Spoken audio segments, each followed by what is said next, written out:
All right, thank you, folks. It is at 12:01 here on the Amplifier show on a Monday, brought to you by Live and WLG. You can find them on the socials, Instagram and Facebook. Of course, wellingtonnz.com/Live and WLG will have lots more details and information about awesome events happening in the city for you to enjoy.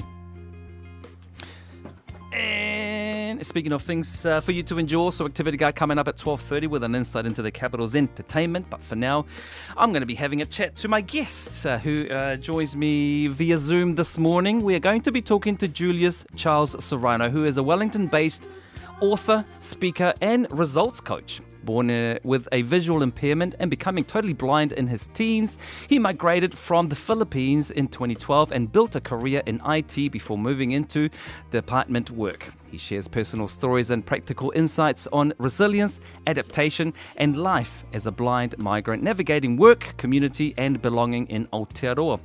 A feat in itself, to be honest. He is also the author of The Resilience Code, a book exploring practical ways to build inner strength and overcoming life's challenges. And yes, life is incredibly full of challenges at the moment. So Julius joins me via Zoom today to talk about his journey and the book, The Resilience Code, in more detail. Julius, welcome to RadioActive. Kia ora, Don. Thank you for having me. I'm glad to be here. Thank you so much for taking the time and having a chat with us today. I'm quite interested about you and your journey and the fruits of your labor and how endlessly positive you managed to come across. Where do I start? How did it begin for you? Tell me about the early years when you were still sort of had a little bit of sight, and then coming into and realizing that your sight was getting worse and worse. Right. So I was born in Manila, the Philippines, in the 80s. So it was a time of new wave and glam rock, you know. So I was born with this rare eye condition. It had something to do with my optic nerves. They call it congenital myopia.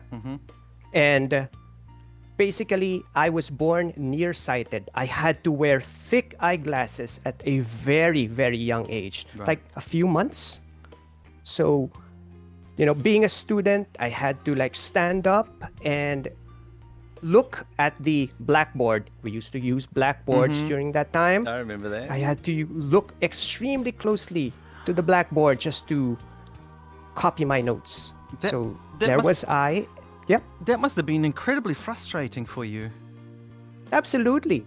Incredibly frustrating and extremely interesting to my teachers and my students. Yeah. Because it was the 80s, you know, we were just gaining some social awareness about the lives of people with disabilities. And I did not know anybody with a vision impairment. My family did not know anybody with a vision impairment during that time. Oh, wow.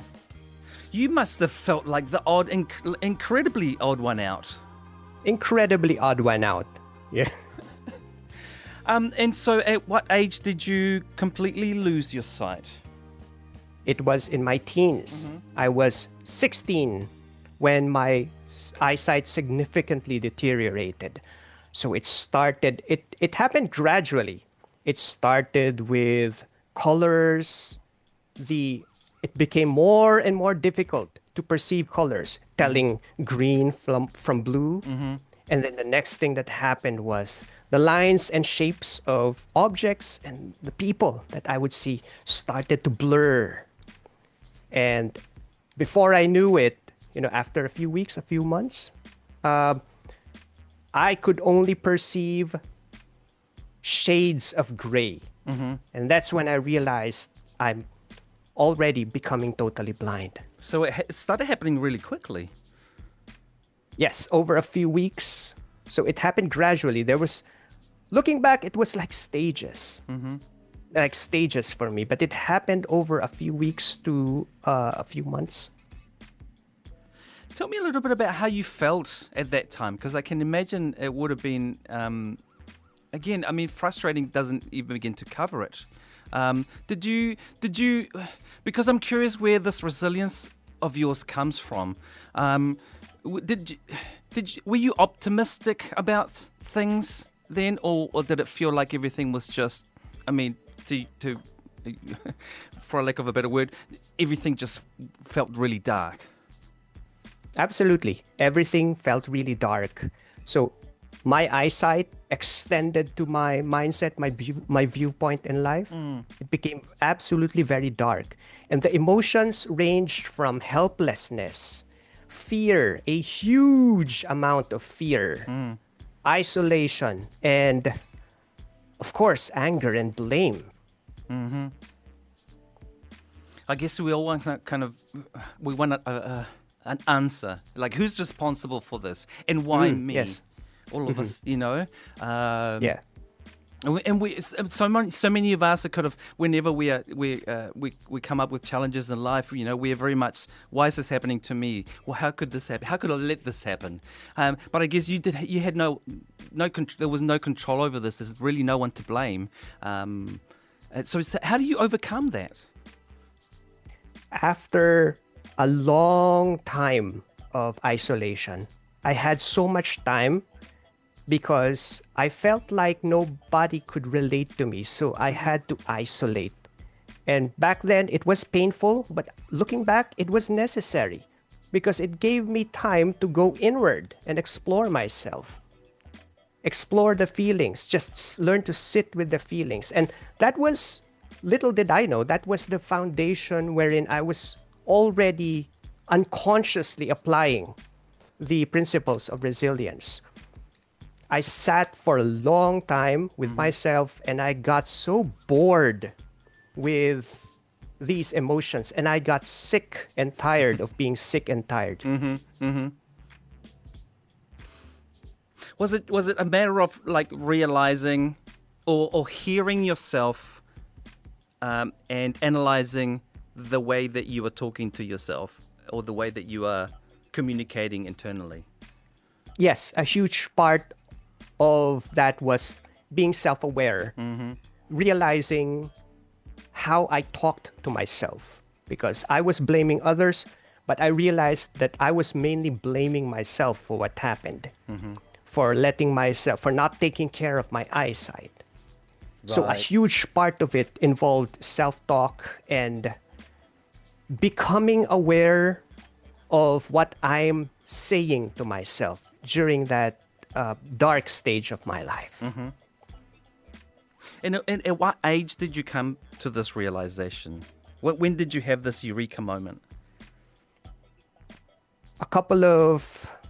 I'm thinking a couple of months to a year, because I had to allow myself to go through that stage of experiencing the emotions. I had to allow myself to know what the logistics, how do I live now? So there was a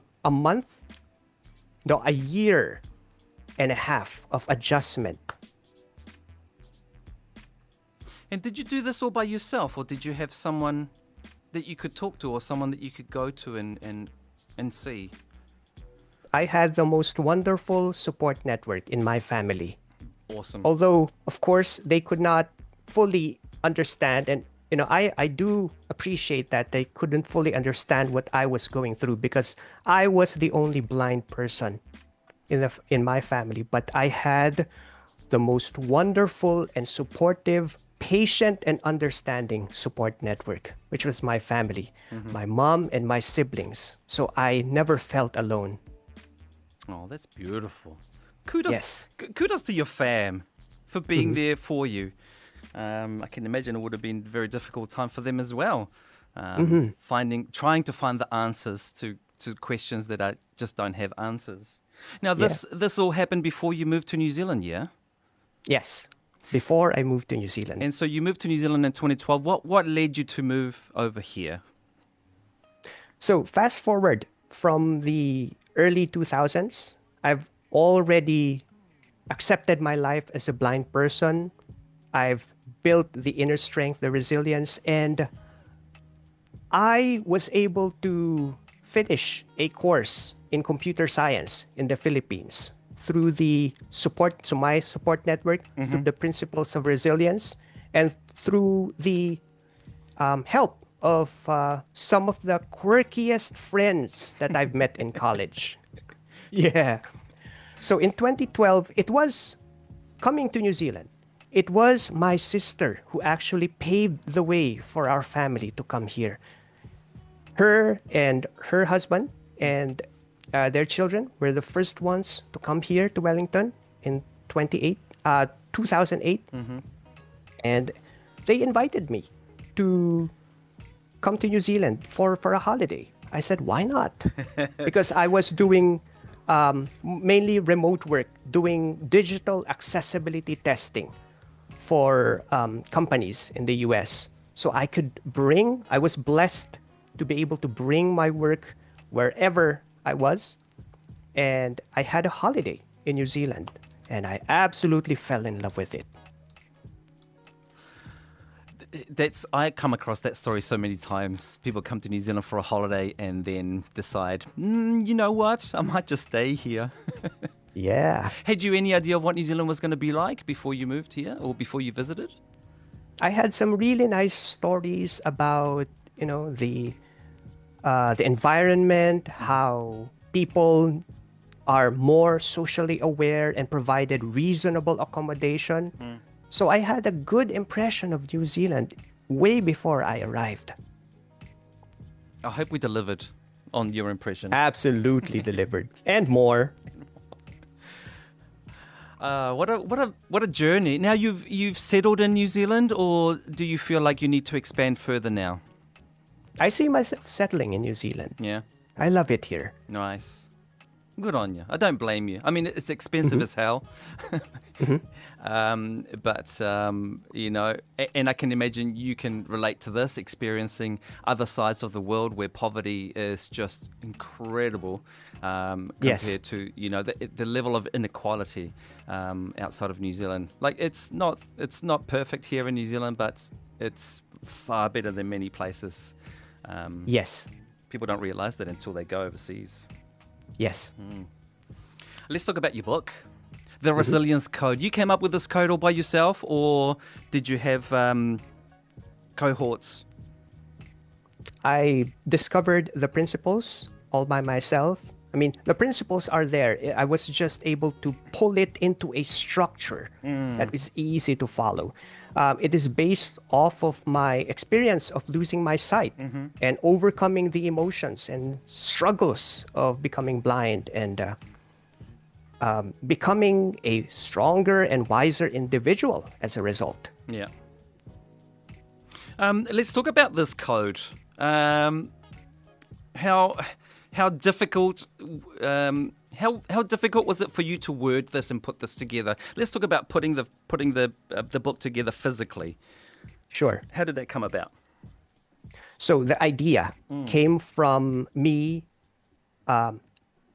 deciding to express myself in a specific way.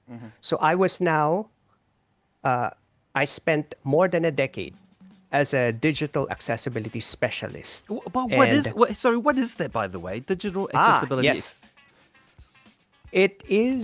I help companies, government agencies, and groups, organizations, anybody who has digital content. I help them make sure that their content is usable and accessible to people with disabilities, as well as people without disabilities. So I test the software, I go through it, I compare it against the international guidelines, and I write comprehensive reviews of where they comply with accessibility and what needs to be improved. Oh my goodness. And you do all this without being able to see. I'm blown away. I'm blown away. I use a software called a screen reader, which is a software mainly used by blind people in order for them to access, operate, and interact with the desktop and with the mobile devices as well. So you're basically having to do this with audio only, and put it together inside your head. Wow! Create a mental map. The software, which is always very interesting because I can see only a specific part of the element. So I don't see the entire website as it is. I can only see that link in that particular moment, which gives me a fresh perspective of the web content in relation to the entire environment. Yeah, absolutely. It's all coming together now. The way that you experience it, the way that you experience it is the way that you analyze how well you can experience it, and so can other people who are sight impaired. Yes. Wow. That's a job and a half, let alone putting a book together. No, the question is not why. What led you to share your ideas and your findings? Right. So after spending more than a decade as a digital accessibility specialist, I decided to transition to the personal development space because a huge part of my core values are growth and contribution. What else can I do? I have been wonderfully blessed to be an IT professional. What else is out there for me? So I decided to transition to become a results coach and speaker. And that's where, following my core values of growth and contribution, I decided, what else can I do as a speaker that would enable me to grow as a person and to contribute to more people. So I spent a lot of time reflecting on it, looking at the options out there, and a book. I mean, when I thought of that idea, it suddenly clicked. That's what I want to do. So I decided to learning about the process, identifying the resources that I had and the resources that I needed in order to make this project into a reality. That's riveting. Good Lord, you were just a powerhouse. Did you get any training for public speaking? Because that is one of the most feared things of all. Yes, definitely. I've acquired training online. There were like public speaking courses that I took. And there was a time when I joined the Toastmasters at Wellington. There was a Wellington Professional Toastmasters in town. Yes. So I learned a lot. I connected with brilliant people over there. And they really helped me speak with confidence and get my message across as clearly as possible. I'm now really curious, having already reached a certain level of confidence in yourself, having learned public speaking, would you recommend it to people to overcome certain shyness or limitations that people may have with regards to communicating? Did you find it an additional, an extra bonus doing this speaking course? Yes, definitely. And yeah, I highly recommend people who are experiencing fear and anxiety taking a course or attending a group focused on public speaking is one of the most powerful things that you can do. And you can actually start small. Just attend once in a while, see how they do things, and practice. Yes. You have to, ultimately, you have to get in front of people. That's the only kind of practice you can do, right? I came across... You can also practice on your own. If you're not too comfortable practicing in front of people, what you can do is to practice on your own. It builds so much confidence. I'd have to, and this might come a little bit weird, but would it be fair to say that because you can't see people, you're probably not as, you don't feel as, that confrontation is right in front of you? Well, that's interesting, Don. I would say that fear is universal. Even if you can't see the people, they're there. True. So, the fear is always there. Maybe to a certain extent, but it's always there. I guess your other senses are heightened, don't they? Yeah. Mm-hmm. Oh, I get to use them more often. It's like a muscle. Yeah. You know, we have the same biceps, but since I get to use my sense of hearing more often because I can't see at all, I tend to I tend to use it more often. So there's a bit of strength in that regard. Now the book is out now. Came Yes. out. When did it come out again? March last year. And have you had the chance to go out and talk about it to people? Yes, I've been wonderfully blessed to have conversations about it, to talk about it in my videos, as well as receiving invitations to speak about resilience. And at the end, if it resonates with the group, that's when I introduce the book and talk about it. I did see on your Facebook that you were just recently doing exactly that, talking about your book earlier this in Auckland. Yes. Talk to me a little bit about that, how that went.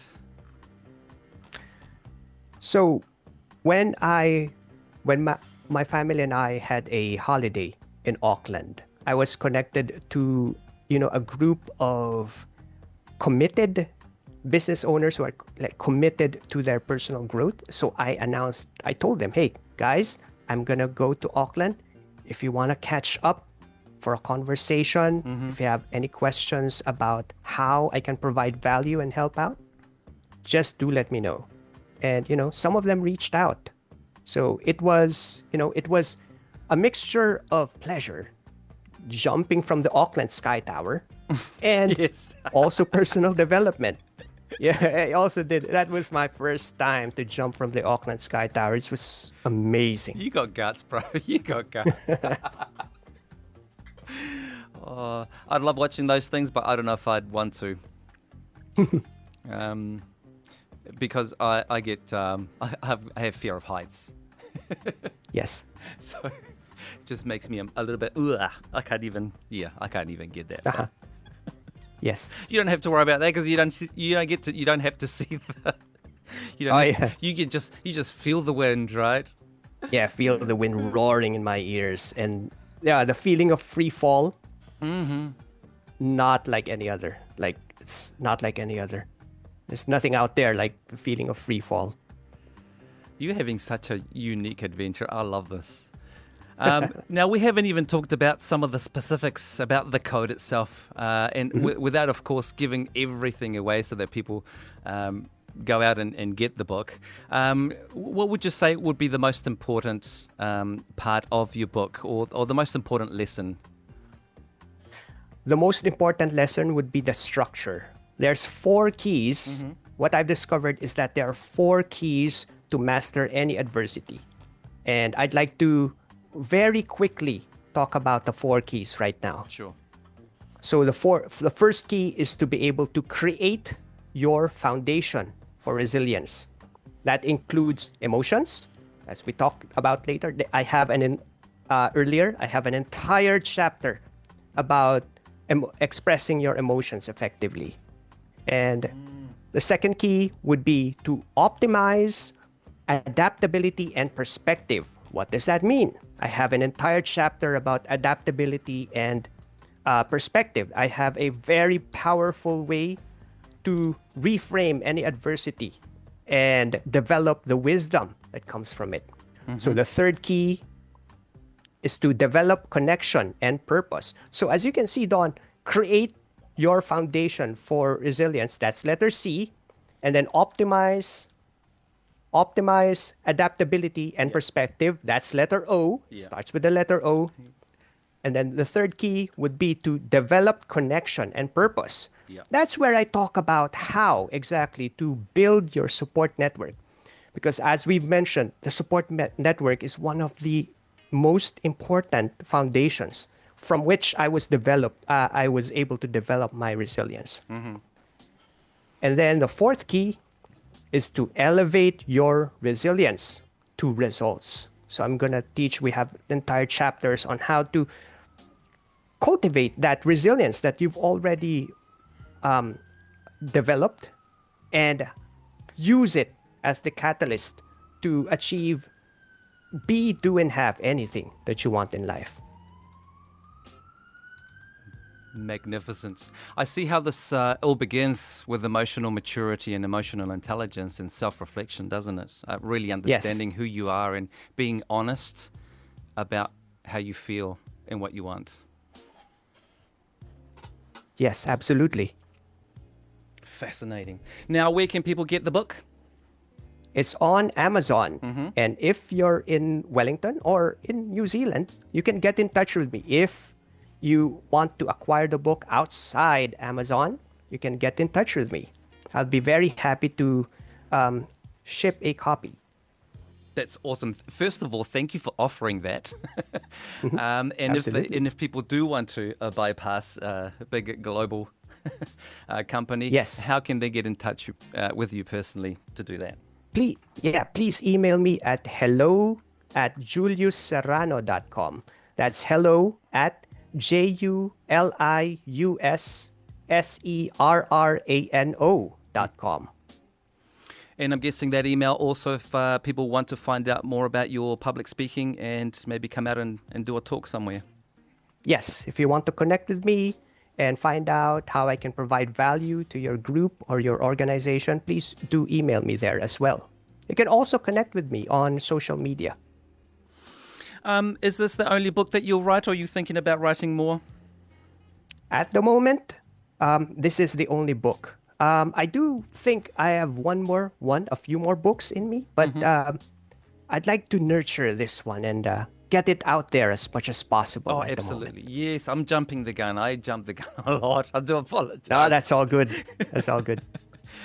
Julius Charles Serrano joins me today. He's an author, speaker, and a results coach. The Resilience Code is out now. And once again, if you want to get hold of it, it's available on Amazon. Otherwise, you can email hello@juliusserrano. That's JuliusSerrano.com, and he will ship you a copy personally. Julius, thank you so much, first of all, for your energy and your honesty, because this journey does require a lot of honesty, about self-honesty, I dig where you are, I dig where you're from, I dig what you've done, and thank you so much for the work that you do and putting it out there and sharing your wisdom with everybody. Thank you so much, Don. Thank you to your team at the Amplifier show and at RadioActive FM. And thank you, dear listener, for spending your time with me and Don in this conversation. I hope that this conversation has served you, and I'm looking forward to connecting.